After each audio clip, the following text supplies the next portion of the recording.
Everyone, a very good evening to all of you. Welcome back to my channel. This side Aditi. और इस video में हम बात करेंगे आज सीबीएसई प्राइवेट कैंडिडेट्स के प्रैक्टिकल एग्जाम्स के बारे में and necessary documents which you need to carry to the exam centre. So basically practical exams जो होते हैं सीबीएसई प्राइवेट कैंडिडेट्स के, they are not conducted. Basically मेरे टाइम पे कंडक्ट नहीं होते थे।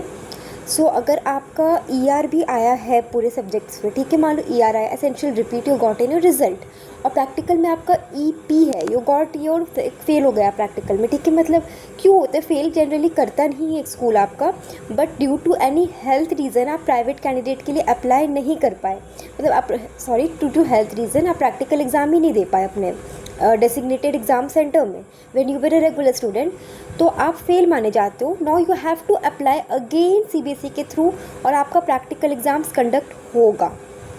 एक्चुअली मेरी स्टोरी में आई गॉट एसेंशियल रिपीट, उसके बाद मैं प्रैक्टिकल भी नहीं दिया था, but in my time practical exams were based on pro rata basis. That is कि जो आपका थ्योरी में नंबर है, you get carry forward that number in a practicals too. तो सेम पैटर्न चल रहा था। But now you have to what, कि हमें क्या करना पड़ेगा, हमें फिर से जाके अप्लाई करना पड़ेगा। So you have to now appear for the practical exams again. अब चेंज कर दिया सीबीएसई ने रूल, सो आपको प्रैक्टिकल एग्जाम फिर से देना पड़ेगा। फिर से you have to just prepare your practical files. आपको अपनी प्रैक्टिकल फाइल्स प्रिपेयर करनी पड़ेंगी फ्रेश वाली, अकॉर्डिंग टू सीबीएसई का जो प्रैक्टिकल वाला करिकुलम है पूरा फॉलो करना पड़ेगा। You have to like run the experiments and all, like lab में करना पड़ेगा वो, तो that you will get in जो आपका टेस्ट सेंटर्स होगा जहाँ पे, you will get that exposure in there only. तो आपको अपने लैबोरेटरी फाइल्स कंप्लीट करनी पड़ेगी। जो उसका ईपी भी आया है, now you have to give practical exams. और प्रैक्टिकल एग्जाम्स आपकी सेम थ्योरी स्कूल्स में नहीं होंगे, जो आपका पुराना स्कूल है वहाँ पे नहीं होगा। सीबीएसई आपको जो सेंटर देगा वहाँ पे आपका प्रैक्टिकल एग्ज़ाम्स होंगे, और एक्सटर्नल एग्जामिनर्स भी सीबीएसई ही अपॉइंट करेगा आपको टेस्ट करने के लिए। एंड यही एक अपडेट था कि they practical exams are not carried forward on pro rata basis now. पहले हमारे टाइम पे फॉरवर्ड हो जाते थे, अभी फॉरवर्ड नहीं हो रहे हैं। मैंने कब दिया था? आई थिंक 2019 या 20 में दिया था मैंने अपने practical exams. So I got that marks on pro rata basis, but अब नहीं मिलेगा। अब you have to just give the practical exams to जो फेल हो चुके हैं प्रैक्टिकल में भी, और जो नहीं हुए हैं उनका जो कैरी फॉरवर्ड हो जाता है मार्क्स। तो सिर्फ आपको थ्योरी के लिए बहुत अच्छे से प्रिपेयर करना पड़ेगा।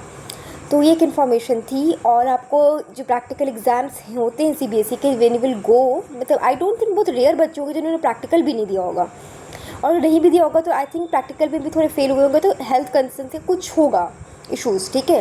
क्योंकि बहुत रेयरली प्रैक्टिकल में किसी का कंपार्ट लगता है, बट मेरा लग चुका था क्योंकि मैंने दिया ही नहीं था, प्रैक्टिकल एग्जाम्स ही नहीं दिए थे मैंने। जब मैं एग्ज़ाम में अपीयर ही नहीं हुई तो मेरा वही आएगा ना, ईपी आएगा। सो बट आपको क्या करना पड़ेगा कि आपको एग्ज़ाम सेंटर्स में जाके अपना प्रीवियस ईयर का मार्कशीट, एडमिट कार्ड, और आपको दिखाना, मतलब प्रीवियस ईयर का मार्कशीट इसलिए कि क्या प्रैक्टिकल में फेल हुए, you have to just show them आपका एडमिट कार्ड, और आपके बस कुछ आइडेंटिफिकेशन कार्ड लेके जाना पड़ेगा, and you will they will conduct your practical exams. और you don't have to worry, they are conducted very fairly. आपका आराम से मार्क्स दे देते हैं प्रैक्टिकल में, चिल्ल है। सो ये आपको फ़ायदा है, जिसका ईपी है फ़ायदा, यू कैन स्कोर ईजिली 30 में आपको 25-26 मिल जाएंगे। तो आपका फ़ायदा होगा कि आपको थ्योरी में अगर कम भी आया तो ओवरऑल 100 आपकी ग्रेडिंग्स अच्छी हो सकती है। तो आपको थ्योरी में मेहनत करने की ज़रूरत है। और और मेरा तो ये हुआ था कि मेरे साथ तो इमेजिन कि मैंने प्रैक्टिकल एग्जाम्स नहीं दिए थे, एंड जो भी मुझे थ्योरी में आया है, आई got that same marks in practical. तो उसके बेसिस पे मुझे बहुत वो मेरा ग्रेडिंग ख़राब हो गई थी मेरी, सो आई गॉट मेरा परसेंटेज डाउन हुआ। बट ठीक है, इट्स ओके। एंड ये अपडेट थी जो आपको देनी थी।